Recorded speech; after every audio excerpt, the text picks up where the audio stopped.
All right. Hello, everybody. Hi. Welcome. Thank you so much for joining me. My name is Acheda McDuffie, also known as AJ McDuffie. And first of all, happy Juneteenth.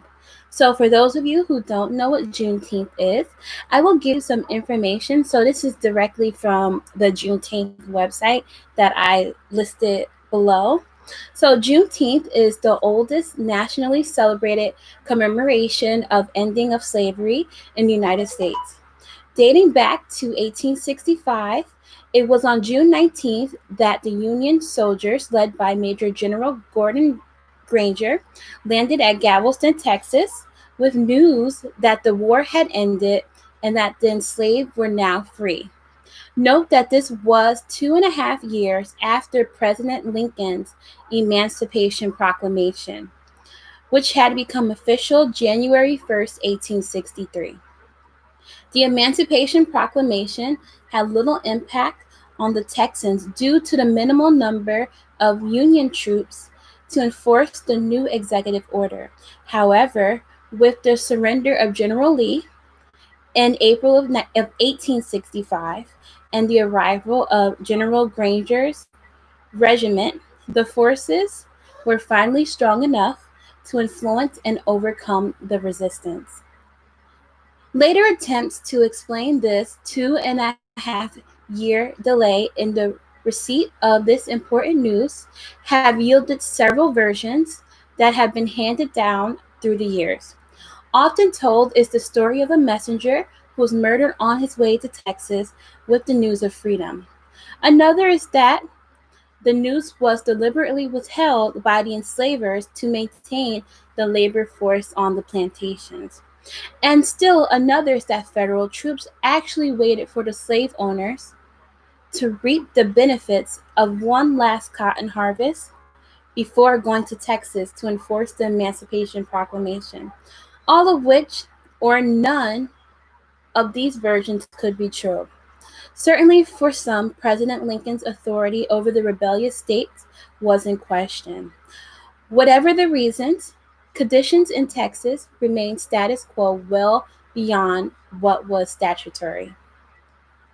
So, for me as a Black woman, I've heard of Juneteenth for the longest, but I never truly celebrated it. However, I wanted to change that this year, and I feel like 2020 has been a rough year for all of us, especially those of color, especially for us Black people. Every day we hear of someone who lost their lives due to racism, due to police brutality, and I feel like this was finally the year where people and organizations finally understood what we meant. We've been talking about this for years, how our people, even after 1865, we've been killed for being Black. And I finally feel like people really understand. They see it in the news, they've heard it multiple times since January of this year alone. Multiple Black people, Black men, Black women, Black people have died solely because of racism, and I want to ensure that our Black and brown brothers and sisters and siblings are not killed by racists who don't care about our lives. It hurts to know that so many people are losing their lives because of racism. If it's not the police that are killing us, there are people hanging us.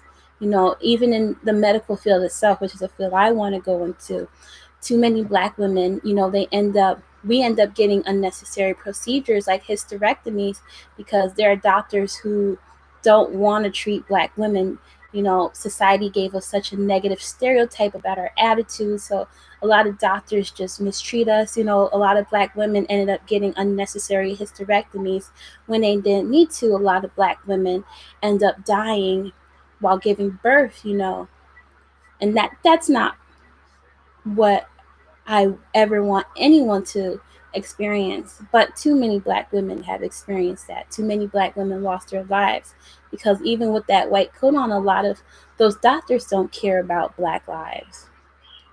So I want 2020 to be the year that people start listening to Black folks, to start listening to us, you know. And I'm glad that people are finally starting to realize that a lot of the organizations, they're talking about how they're standing up for Black Lives Matter, how they're in solidarity with us. And I'm glad to see that. But I really want to see those physical changes.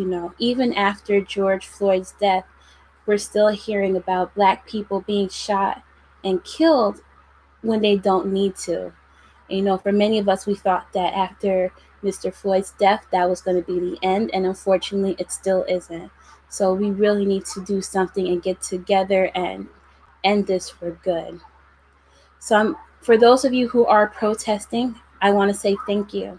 For those of you who are educating non-Black people, non-people of color in your lives, I thank you. For those who are not Black and you're educating yourselves on our history, I thank you so much. Overall, I want to ensure that the lives of everyone is safe, especially for Black people in America. 400 years is long enough for us to be mistreated. We don't need to go through this anymore. And I want to make sure I honor those who lost their lives to the evil, hatred, and racism. So George Floyd, Breonna Taylor, Rashard Brooks, Ahmaud Arbery, Philando Castile, Trayvon Martin, Eric Gardner, Botham Jean, Sean Bell, Atiana Jefferson, Tamir Rice, Sandra Bland, and Oluwatoyin Salu. So those are only 13 names, only 13. There are a plethora of people who lost their lives due to ignorance and hatred. And one name that we always will remember, even before I was born, this occurred many years ago, which was Emmett Till, who was killed because someone lied on him. So to all those organizations who are donating to better the Black communities, to help end the brutalities, help improve communities, I do thank you. So I know there are specific communities, which includes the Victim Memorial Fund, such as I Run with Maud, the Bail Fund, such as the Bailout Project, community enrichment funds, such as Black Table Arts, community-based projects and programs, such as Black Girls Code, and then there are organizations that do help disabled people of color, such as the Harriet Tubman Collective. And also there are LGBTQ plus funds, such as the Black Trans Travel Fund. So please do not forget, there are many trans Black people, many trans people of color, and many Black LGBTQ people who are also losing their lives. And many of those people do not get the recognition on television and mainstream media. So I did want to point that out in my presentation as well. And I just want to thank you all so much for watching this video. I do appreciate your support, and I will leave links below to some organizations I found. I found an article that had over 100 organizations. So, whichever you feel like you want to give to, donate, feel free to. And once again, happy Juneteenth. I love being Black. I love my culture. I love it so much. And it warms my heart to see more people recognize Juneteenth. And next year, a year from now, I plan on doing it big. Hopefully I'll be a millionaire with a mansion that I can celebrate. But thank you guys so much for watching, and thank you for attending my first live. And I'm very honored to have my first live on Juneteenth, and less than a week away from my birthday. So it feels very wonderful. Thank you, everyone, and have a great weekend. God bless, and love you all.